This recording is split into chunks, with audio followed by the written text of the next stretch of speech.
ज्यांनी आमच्या पक्षाशी गद्दारी केली त्या गद्दारांना आम्ही तरी मदत करणार नाही।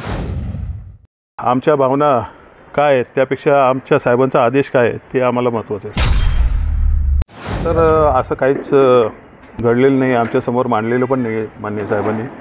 आम्ही विचारणा केली की साहेब पुढची दिशा काय असेल, तर त्यांनी स्पष्टपणे सांगितलं की पाडव्याचा जो मेळावा असतो आमचा 9 तारखेला ते आम्हाला त्याबद्दल दिशा देतील। मान्य राजसाहेब काय बोलतील हे आमच्या शर्मिला वहिनी पण सांगू शकत नाही, त्यामुळे आम्ही काय सांगणार।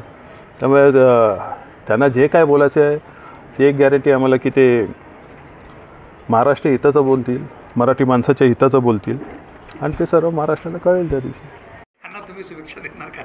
नाही, आम्ही बघा आता सध्या इथे आमचा उमेदवार नाही आहे, मान्य राजसाहेबांचे काय करायचं ते आदेश नाही आहेत, त्यामुळे इथे कोणाच्या पाठी जायचं किंवा काय जायचं अजून ते आमचं काय ठरलेलं नाही।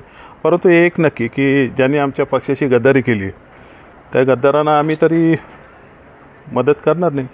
आमच्या भावना मान्य राजसाहेबांना आम्ही पोचू, परंतु हा झाला पुढचा विषय।